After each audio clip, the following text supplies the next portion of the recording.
Good morning friends. आप सभी कैसे हैं? जैसे कि ठंड लगातार बढ़ती जा रही है, दिसंबर का महीना भी अपने ख़त्म की ओर है। और आप लोग की पढ़ाई कैसे चल रही है? तो जैसा कि हम लोग स्टार्ट करेंगे एक न्यू टॉपिक के बारे में। तो जैसे मैंने कल आपको बताया था, हम लोग ब्रिटिश काल में परिवहन देखेंगे। किसी भी देश के लिए या किसी भी समाज के लिए अगर किसी विकसित होना है तो उस चीज़ के लिए उसका परिवहन सबसे उन्नत होना चाहिए। इंफ्रास्ट्रक्चर बहुत ज़रूरी होता है आज के डेट में। बिना इसके आप कोई भी चीज़ को ट्रांसपोर्ट करने में बहुत कठिनाइयों का सामना करेंगे। और जब तक किसी चीज़ का ट्रांसपोर्ट नहीं हो पाएगा तो वहाँ की ना इकोनॉमिक, ना डिमांड एंड सप्लाई पूर्ति हो पाएगी, ना इकोनॉमिक ग्रोथ हो पाएगा।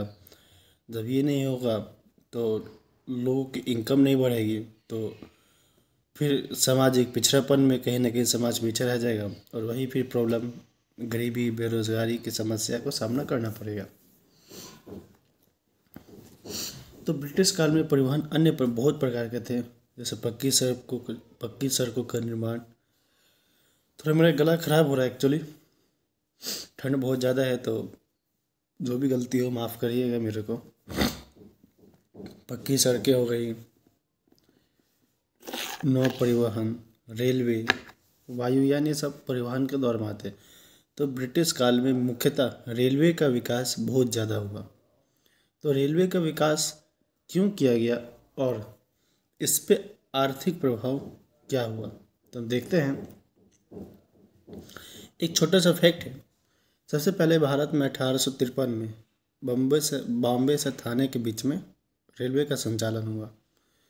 प्रारंभ में केवल निजी निवेशकों ने ही रेलवे में निवेश किया, लेकिन आगे चलकर राज्य, ये सरकार और निजी निवेशक दोनों ने मिलकर इसमें निवेश किया। प्रारंभ क्यों, एक्चुअली देखते हैं। ब्रिटिश अर्थव्यवस्था पर मंदी का प्रभाव था और ब्रिटिश उद्योगपति, पूंजीपति इत्यादि भारत में रेलवे की मांग कर रहे थे। ब्रिटिश पूंजीपति को ब्रिटेन एवं यूरोपीय बाजारों में निवेश से कोई विशेष लाभ नहीं मिल पा रहा था। इस चीज़ को भी उनको दबाव बनाया जा रहा था ईस्ट इंडिया कंपनी पे कि भारत में रेलवे का विकास प्रारंभ किया जाए। भारत सरकार भी भारतीय साम्राज्य एवं भारत में निजी निवेश की सुरक्षा के लिए रेलवे के विकास को महत्व दे रही थी। आर्थिक प्रभाव में रेलवे का क्या था? उद्योगों पर इसका नकारात्मक एवं सकारात्मक दोनों प्रभाव पड़ा, क्योंकि किसी भी चीज़ का दो पहलू होता है, पहले नकारात्मक कि सकारात्मक। पहले सकारात्मक, फिर नकारात्मक, फिर अपने विचार को उसमें व्यक्त किया जाता है। एक तरफ ब्रिटिश अर्थव्यवस्था मंदी से निकलने का अवसर मिला, दूसरी तरफ भारतीय उद्योगों में, विशेषकर ग्रामीण उद्योगों में का तेजी से पतन भी हुआ। लेकिन हालांकि रेलवे के साथ ही भारत में आधुनिक उद्योगों का विकास भी प्रारंभ हुआ। भारत में रेलवे का भौगोलिक विन्यास और भारी नीति में ब्रिटिश हितों की प्राथमिकता भी दी गई। रेलवे के साथ व्यापार की प्रकृति में भी मात्रात्मक परिवर्तन हुआ और तैयार मालों का आयात एवं कच्चे मालों का निर्यात में वृद्धि देखी गई। रेलवे के कारण भारत में वाणिज्यीकरण की प्रक्रिया की गति मिली, क्योंकि कम समय में वाणिज्यिक फसलों को बंदरगाहों तक पहुंचाया जाने लगा। रोजगार के अवसर में भी वृद्धि हुई। बड़ी संख्या में रेलवे के निर्माण एवं संचालन के दौरान निचले स्तर पर भारतीय को रोजगार मिला। हालांकि उच्च पदों पर अच्छे वेतन एवं पेंशन के साथ अंग्रेजों की भी नियुक्ति की गई। रेलवे के कारण भारत में एक राष्ट्रीय बाजार का भी निर्माण हुआ। हालांकि रेलवे को अधिकांशतः पूंजी निवेश ब्रिटिश निवेशकों का था और 5% तक सरकार की गारंटी दी गई इसमें प्रत्यक्ष अप्रत्यक्ष रूप से भारत से एक धन के दोहन को एक महत्वपूर्ण माध्यम रेलवे बना रहा और भारतीय अर्थव्यवस्था पर उपनिवेशीकरण की महत्वपूर्ण भूमिका देखी गई। ये धन का दोहन क्या था, इसका प्रत्यक्ष अप्रत्यक्ष प्रभाव इसमें क्या है देखते हैं। धन का दोहन क्या, किसी भी देश से पैसे और संसाधनों का निष्कासन या किसी देश के संसाधन किसी एक देश की तरफ एक तरफा हस्तांतरण और प्रतिफल में उस देश को कुछ भी प्राप्त होना। कहने का मतलब मैं और किसी से पैसा लिए जा रहा हूँ अपने लाभ के अनुसार, जबकि मैं उसको कुछ नहीं दे रहा। यानी एक तरह से दोहन है किसी न किसी का, यानी शोषण करना। धन का दोहन भी दो प्रकार का होता था, एक प्रत्यक्ष और एक अप्रत्यक्ष। जो प्रत्यक्ष था, भारतीय सरकार के द्वारा लिए गए कर्ज की अदायगी और कर्ज के ब्याज की भी अदायगी। कंपनी के शेयर होल्डरों को भारतीय राजस्व से दिया जाने वाला लाभांश।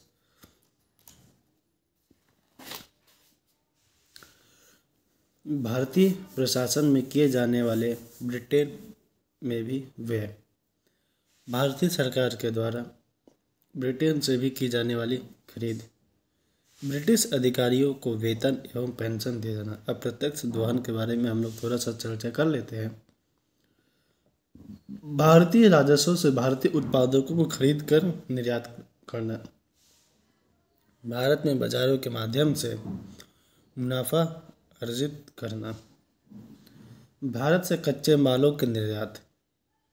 भारत अफीम को चीन के साथ संतुलन के लिए भारत के अलग अलग क्षेत्रों में पूंजी निवेश और उससे संबंधित मुनाफा।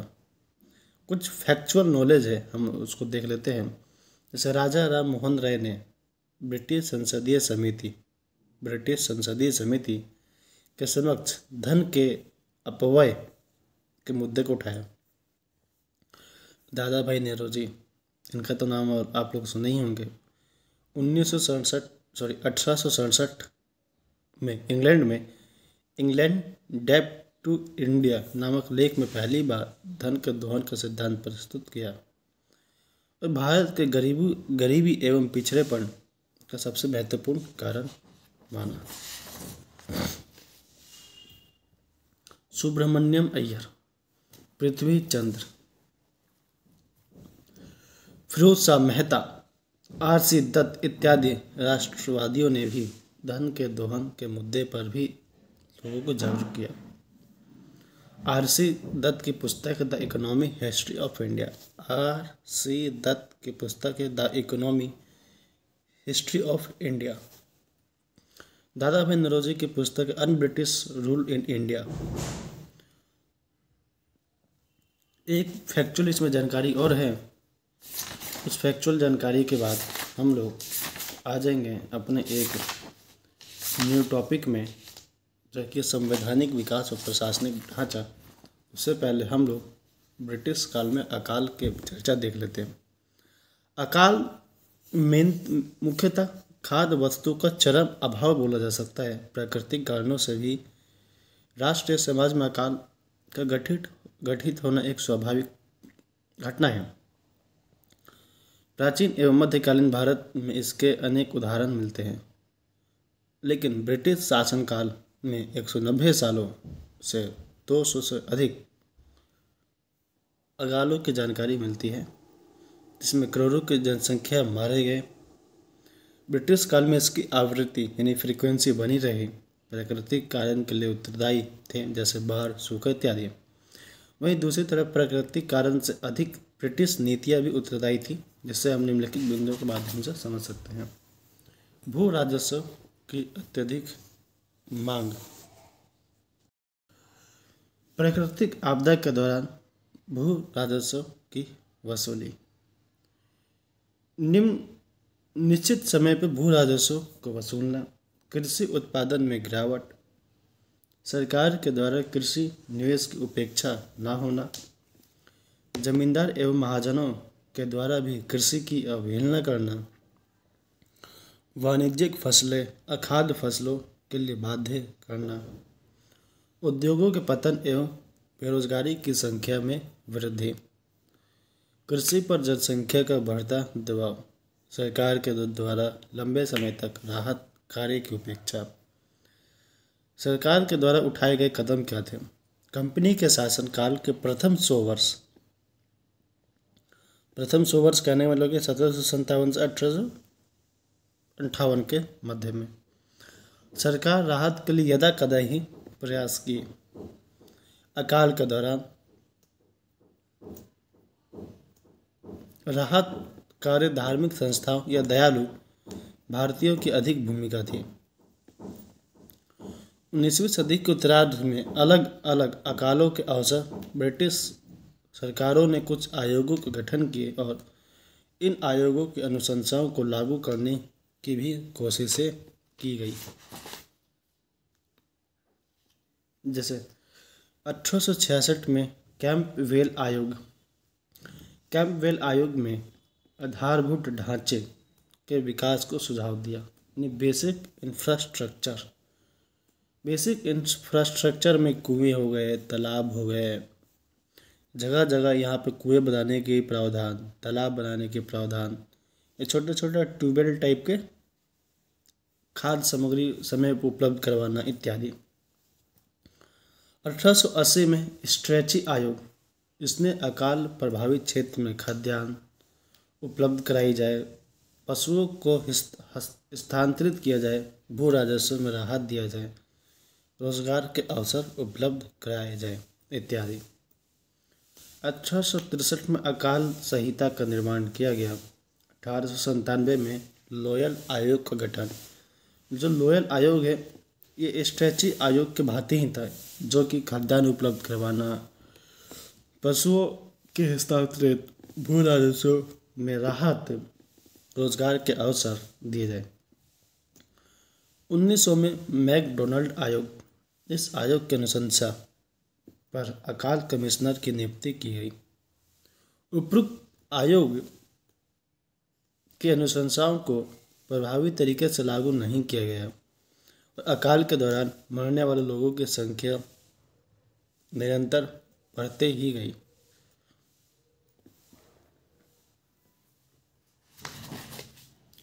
और उपनिवेशवाद के 3 चरण भारत में हम लोग देख सकते हैं। 1758 से 1813। इसमें ब्रिटिश की प्राथमिकता क्या है? अंग्रेज क्या चाहते थे? व्यापार संतुलन को अनुकूल बनाए रखना चाहते थे। आर्थिक क्षेत्र में अंग्रेजों ने प्रारंभिक प्रयोग और स्थायी बंदोबस्त, उद्योगों का निर्माण ब्रिटिशर्स द्वारा किया गया। भारतीय उद्योगों का नुकसान फिर भी महत्व बना रहा। परिवहन में निवेश नहीं था। ऐसा पढ़ चुके हैं, बस हम उसका एनालिसिस कर रहे हैं 3 चरणों में। द्वितीय चरण में ब्रिटिश क्या चाहते थे? तो भारत की बाजार एवं कच्चे माल के स्रोत के रूप में स्थापित करना चाहते थे। आर्थिक क्षेत्र यानी भू राजस्व में रैयतवाड़ी, महालवाड़ी व्यवस्था को लागू किया गया। वाणिज्यिकीकरण पर बल दिया गया। भारतीय उद्योगों को मुक्त व्यापार की नीति भी लागू की गई। तीसरा चरण में हम लोग देखते हैं ब्रिटिश क्या चाहते थे? तो भारत एवं कच्चे मालों के स्रोत बना रहा। भारतीय पूंजी निवेश भी बना रहा। क्योंकि ब्रिटिश अर्थव्यवस्था पर मंदी और औद्योगिक प्रतिस्पर्धा का प्रभाव था। आर्थिक क्षेत्र में भू राजस्व पूर्ववत चलता रहा। वाणिज्यकरण भी पूर्ववत चलता रहा। उद्योगों का पतन भी पूर्ववत चलता रहा। निवेश किया जाएगा परिवहन के क्षेत्र में, जैसे रेलवे, ब्रिटिश द्वारा आधुनिक उद्योग में निवेश। इन सब पहलू के आश्रित दत्त द्वारा उपनिवेशवाद को 3 चरणों में समझाया भी गया है बिपिन चंद्रा की बुक में। और मिलते हैं हम लोग एक अपने न्यू सेशन में। जब तक के लिए इस ठंड में आप लोग बच के रहिए, अपने फैमिली का ध्यान रखिए, अच्छे से पढ़ाई कीजिए, बहुत आगे जाइए, नाम कमाइए। जैसा कि हम लोग बता दें आपको, हम लोग संवैधानिक विकास और प्रशासनिक ढांचे के बारे में अध्ययन करने वाले हैं। ब्रिटिश काल में संवैधानिक विकास एवं ढांचे का जो प्रयोग है निम्नलिखित चरणों में रहा। ऐसे के लिए हम लोग कल करेंगे। मिलते हैं हम लोग एक अपने न्यू सेशन और एक नए अंदाज के साथ। जब तक के लिए धन्यवाद दोस्तों। जय हिंद, जय भारत।